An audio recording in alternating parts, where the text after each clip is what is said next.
get into the nitty-gritty now over in the World Cup as we enter the final 8, who of course will make it through to the semi-finals. We're going to take a look at it, all of it, next.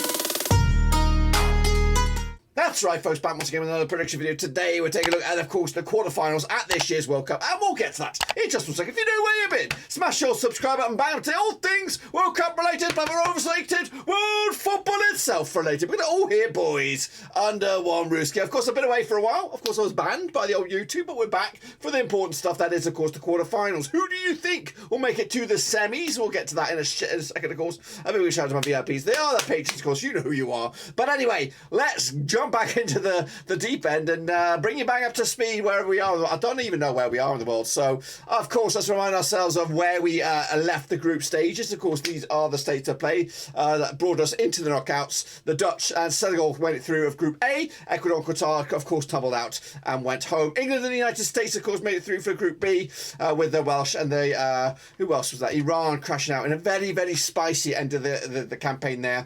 Into Group C, we saw Argentina and Poland going through at the expense of Mexico and Saudi Arabia.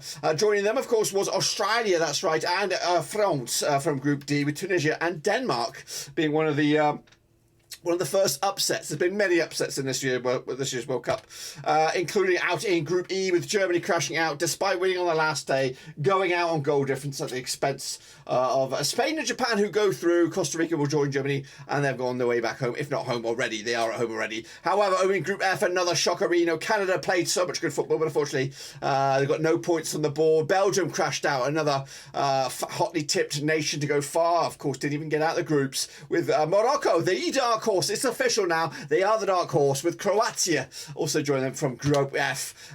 Meanwhile, Brazil, no problems there, even though they lost to Cameroon to potentially give Switzerland an outside look in here at the top of the group. But of course, they only finished in second spot. Cameroon and Serbia go home. Bit of a letdown, Serbia, in the end. Of course, Group H saw Portugal go through.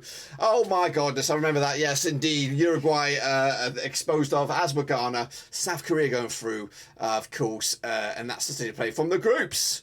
Let's bring it back up to date with, of course, the prediction league, shall we? Now, of course, there has been a bit of a hit hijinks here on the channel with my banning, which means we couldn't take full advantage of the second round.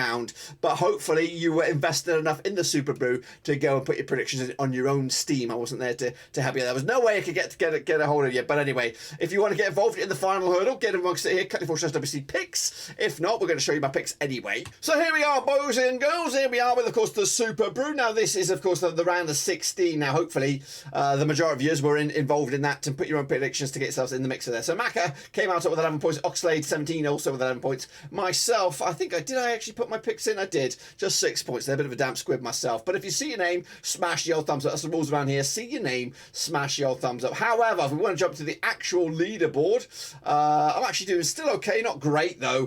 Oxlade is running away with it, of course, with 58 points. Music 1207, 52.5. Maka's still up there in third with 51 points himself. Me, I'm down 2 spots, 44.5 points to number 9. Goodness gracious me there. But of course, still a lot of points left to be had. And of course, if you want to get involved still, get amongst it, of course, put your name in lights as well. So from the group stages, we were left into the knockout stage, and these were the last 16. We'll take a long hard look at it, of course, and see if you see your country in here. We did have, of course, the Dutch up against the Americanos, Argentina against Australia. We had Japan against Croatia. We also had Brazil against South Korea. On the other side of the bracket, we saw the French against the Poles. England took on Senegal. Morocco took on Spain, and Portugal took on the Swiss. Well, we were left with the Dutch, who took out terror business against the Americans there. Argentina did beat Australia in the end, I think 2-1, 3-1, something like that. Penalties was decided between Croatia and Japan, and of course the experience of Croatia was enough. Meanwhile, Brazil tonked poor South Korea 4-1, I think it was, in the end, with the French doing a number on the Poles. England comfortably done against Senegal as well, with Morocco causing the major shock, knocking out Spain on penalties as well, with Portugal disposing of the Swiss quite comfortably to get to these knockout stages. We are now into the quarterfinals, and we've let ourselves up for some absolute Bobby Dazzlers. which of course will be one step closer to their glorious final as well. In fact, if they win, any nation that goes through to the next round, the semis, will have 2 more games left. It'll be the semi-final, either the final or that annoying bronze medal match, which of course nobody really gives a shit about. But anyway, we are going to take a look at them, of course, in a bit more detail right here, right now. Kick it all off with the Dutchies up against Argentina. Of course, that match will take place this coming, Friday, that's right, the 9th of December at the Lusail Stadium. Of course, it's the Dutch up against Argentina, finished other 6 times in 1974. 3 wins for the Dutch, we've got 2 wins for Argentina, and we've got 1 draw, of course. The Dutch, though, 92% form for them right now, winning 5 of the last 6. Up against the Argentina side, also winning 5 of the last 6, 83% form for them at the moment. Of course, the biggest win for the Dutch over Argentina was a 4-0 win. The biggest win the other way, a 4-2 win for Argentina. In fact, Argentina scored 8 goals compared to the Dutch's 10 over the course of those 6 games. Works out around 1.67 goals a game for the Dutch, and 1.33 goals a game for Argentina. Last time around, though, it was a 4-2 win for Argentina. It was at the semi-finals of the World Cup back in 2014 in Brazil. That's right. Last time the Dutch one was a 1-0 win. It was a friendly way back, of course, in February 2003. The Dutch, though, coming to this on the back of a good group stage. Of course, top of the group over in Group A, beating the likes of Senegal and Qatar, drawing with Ecuador, though, and knocking out the Americanos 3-1. As for the Argentinians, they came a little bit unstuck at first with a 2-1 loss against Saudi Arabia, but back-to-back 2-0 wins over Mexico and Poland sealed the top of the group status for them. And, of course, they eliminated the Australians, the Dingoes, the Dingarinos, 2-1 to get to this stage. We'll take a look at the odds then, shall we, for the game and the game itself. Of course, Argentina actually 65 for the victory, 30-5 is the Dutch, 21-10 is the draw on this one. If you want to go for the odds, though, to win it outright, we have the Dutch at 14-1. Argentina third back now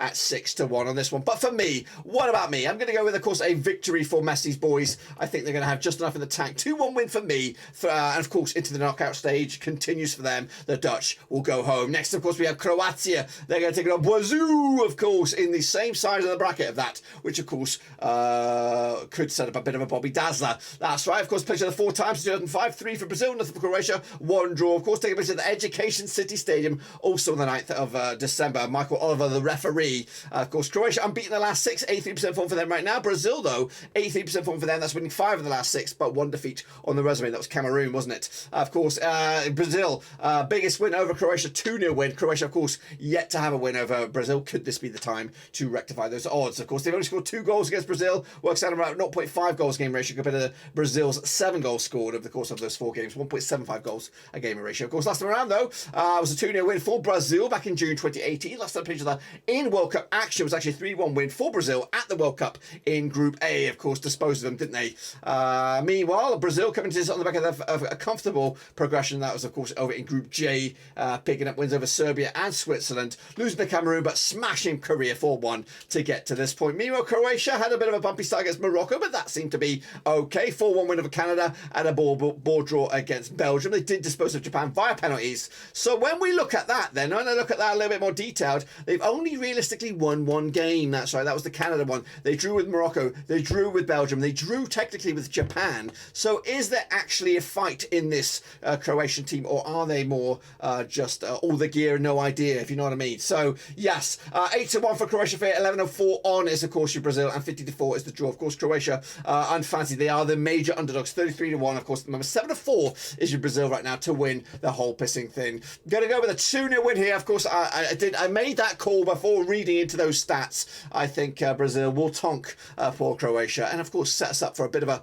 a Bobby Dazzler, a repeat of the Copa America, of course, between Brazil and Argentina in the semi-finals. Let's hop on to the other side of the bracket now and take a look at the zinger. Probably the biggest game, I think, of this World Cup so far. It is England up against France, of course, taking place at the Al Bayt Stadium on the Saturday, the 10th of December. Played 11 times in 1962. 3 wins for England, 5 wins for France, and we've got 3 draws, of course. England, though, 67% form for them right now, winning 3 of the last 6. Up against the France side, winning 4 of the last 6. Also 67% form for them as well heading into this. Last time around, I'll tell you last time around in a minute. The biggest win for England over France, a 2-0 win. The biggest win in the way, a 5-2 win for France. France have scored 16 goals compared to England's 15 over the course of those 11 matches, stretching all the way back to 1962. Works out around 1.45 goals a game for French, and of course 1.36 goals a game for England. Last time picture there was a 3-2 win for France way back in June 2017.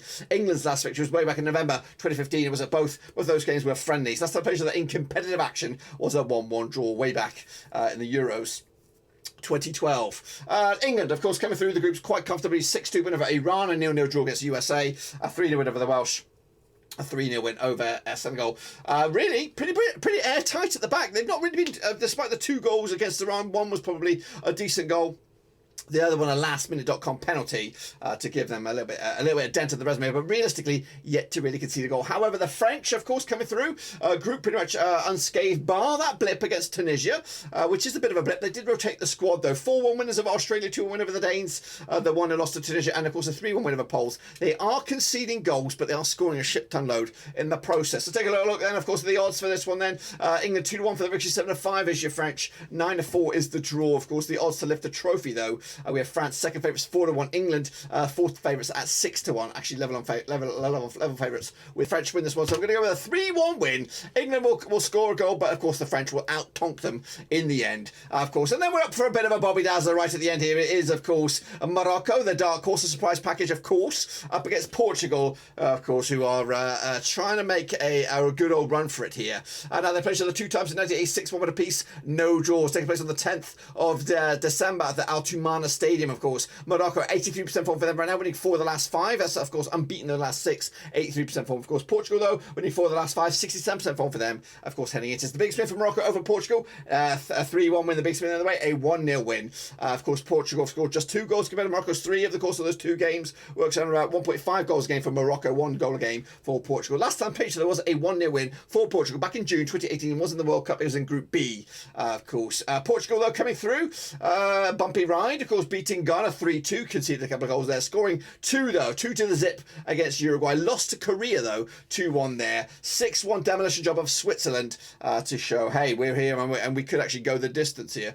Meanwhile, Morocco been the surprise packages, of course, only conceded 1 goal so far throughout the tournament. That was against Canada. 0-0 draw against Croatia, 2-0 win over Belgium, 2-1 win over Canada, and of course dispose of the Spanish, who have all the gear, no idea on this one. Kind of like Croatia, really, toothless up top. What about the odds then, shall we, for this one? We've got, of course, Morocco coming out to 92 for the victory, 10-7 on. It's Portugal, 5-2 is the draw. The odds here, Morocco are 28-1 to lift the trophy at the end of it. Portugal are 6-1. Level on odds with England and Argentina, though. But here is, of course, the elephant in the room, the surprise package, the dark horse, whatever you want to call it. It is Morocco, and I think they've got another story to tell here. And I see them beating Portugal here on the same sort of deal. 2-2 on the night. Penalties to decide the matter. They've got the confidence, it's running through their veins. They're gonna cause at least one more problem here, and that's, of course, knocking out Portugal, breaking the hearts of Ronaldo, breaking the hearts of the Portuguese fans, of course, and of course causing euphoria, I guess, across the continent of Africa and even in the Middle East, of course. That's it. That's my take on the World Cup quarterfinals. It's been a long time coming because of the ban. Now, if you do want to get involved, use the link here. It's cut./WC Picks. It is free to enter, and of course, I would love to see you back on the channel once again. Until then, guys, subscribe, thumbs up, hit the little bell. Of course, we hope to be back with some content over the weekend. I doubt I'll be doing the watch-alongs on Friday, but I'll be back in the hot seat on Saturday. Then maybe we'll be able to do the semi-finals next week. We'll see about that. But anyway, guys, till then, subscribe, thumbs up, hit the little bell. I'm glad to be back, and I'm glad to see you there too.